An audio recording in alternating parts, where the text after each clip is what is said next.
baby. Come on in, cowboy. Wait, big buck. Oh, you still got it. Another surgery. You still got it. I've been doing that.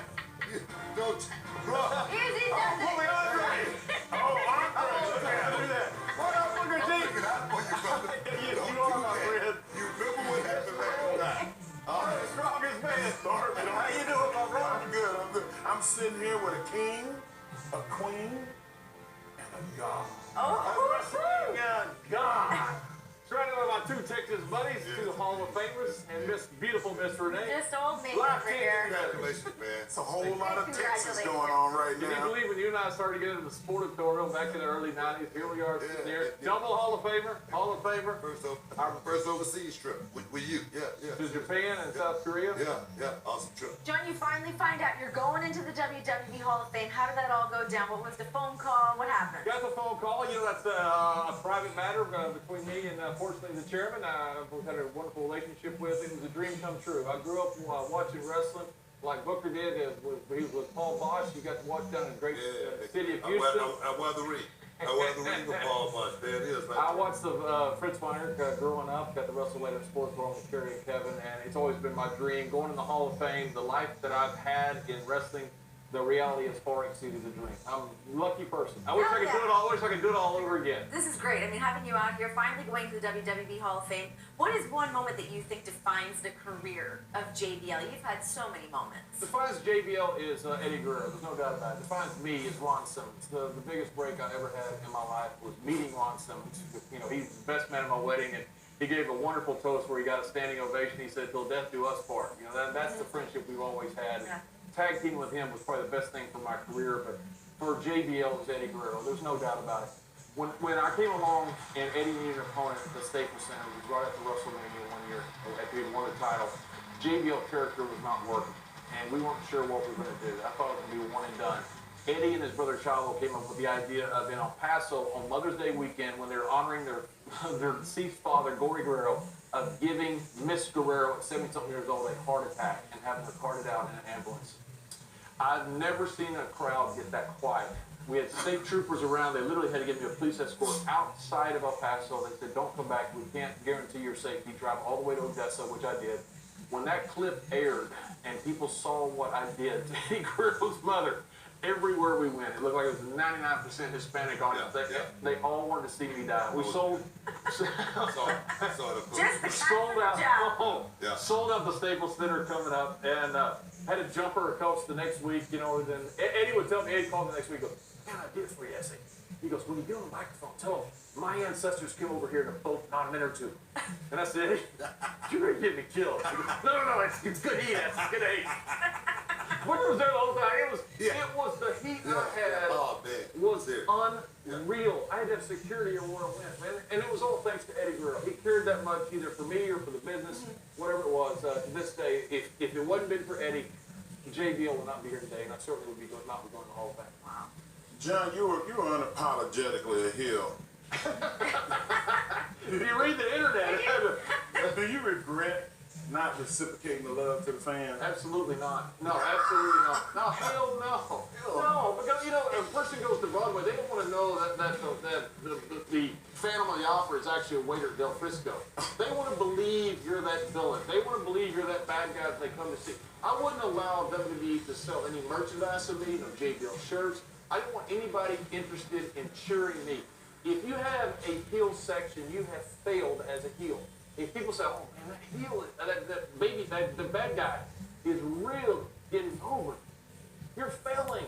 You got to have everybody hate you. Kurt Hennig goes into the ring one time. He's wrestling against Hillbilly Jim, and some fan yells, "Hillbilly, you suck! Kurt Hennig, you're the best!" Kurt Hennig spit his gum out, hit the guy with the gum. The guy looked at Kurt and goes, "Kurt, you suck!" Kurt looked at Hillbilly and goes, "Kurt." The art of being a heel is being something that is unredeemable, because if there's not a bad guy, then there's not a good guy. And the worse a person can be as a bad guy, the better that you'll have a John Cena, a Booker T, a Undertaker, a Eddie Guerrero. Well, John, we actually have a very special message from one of your greatest rivals. Hey John, it's John. Remember that young whippersnapper that you put over at WrestleMania for the strap? I just want to thank you for everything you've ever done for me. I have great perspective of all the people that have helped me throughout my journey, and there is no me without you. We had some wonderful times. I hope that as you get inducted to the Hall of Fame, maybe you can relive some of those times and enjoy some of those memories like I do every single day. And I'm really thankful for what you've done for me. As far as I'm concerned, this is something you have absolutely earned. I never use the word deserve. You have earned every inch. I hope you enjoy the Hall of Fame ceremony and all that it encompasses because it is well earned. Thank you, John. And what does that mean to you to hear him say that? I mean, everything that you've been able to do for somebody like John Cena in his career. You know, when Vader was on his way out, he told me, Leon Wine, he told me, he said, kid, I asked for you my last pay-per-view. He said, because I want you to beat somebody. And he told me before that match, he said, today you're going to get the old Vader. He said, you're going to get the Vader that everybody was scared of. He said, because when you beat somebody, I want everybody to know you beat somebody important. I always thought that was one of the most respectful things anybody ever did for me. And when it came my turn to do that, I was so fortunate that it was somebody like John, who I admired deeply. You know, when John came along, he fit right in right away. Everybody loved the guy. He's just a good dude. Yeah. Everything about John Cena, you don't have anybody that say anything bad about John Cena that isn't meaningful. You know, you have a few people that are always haters out there. But John Cena is just a good guy. And I wanted to make sure that he beat somebody. And that's why I was trying, I wanted so badly in that WrestleMania match to do my job so that John would walk away and they go, there's your champion right there, and there's your future. Now, I don't deserve any credit for what John has done. Somebody would have been there that somebody would have been there that... We all do. Come on. I'm taking a little bit of mine. I'm taking my piece. Hey, I don't know about you. I want my piece of that. I had skin in the game. I'm taking a piece of mine. You know, it's completely different. You know how it is. When you go from, say, an 8-minute match to a 25-minute match, it's completely different. There's psychology. You know, you have to be able to take people on a roller coaster. And I was one of the first ones that was out there with John that did that. And I felt that right away, he had this feel for the business. Now, I never would have dreamed he did what he has done. But you knew then that this guy could carry this company. So, John, we talked about it a moment ago, but you are one of the best bad guys in WWE history. But you were a good guy. I mean, you do a lot of great stuff outside of the ring. What kind of stuff are you working on right now? I do a lot of charity work. I started my own charity bringing to work with at-risk game-type kids. I think that we've done a terrible job in this world with inner-city, low-income kids as far as education opportunities. And so I've really enjoyed over the past, say, 10, 12 years of working with that type of kid that comes from that at-risk background. So I work with Memphis Inner-City Rugby. I'm on the board there. We have a 100% graduation rate among the kids that we're working with in a city that has about a 50% dropout rate. 100% of these kids are also going to either trade school, military, or college. About $1 million in scholarship that Shane Young and those guys there have given out.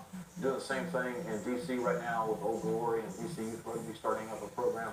I've been in the slums of Mumbai, the slums of Delhi. I've been all over East Africa. I really enjoy giving these kids an opportunity because I think that life didn't give it to them, and I don't think it's fair. I put it out on Twitter, and I hate that because it looks like it's self-promotion.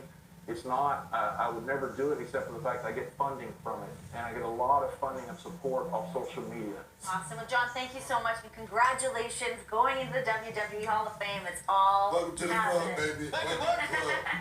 Well, let me have one of yours. Just a placeholder. It's a placeholder. So make sure to follow us on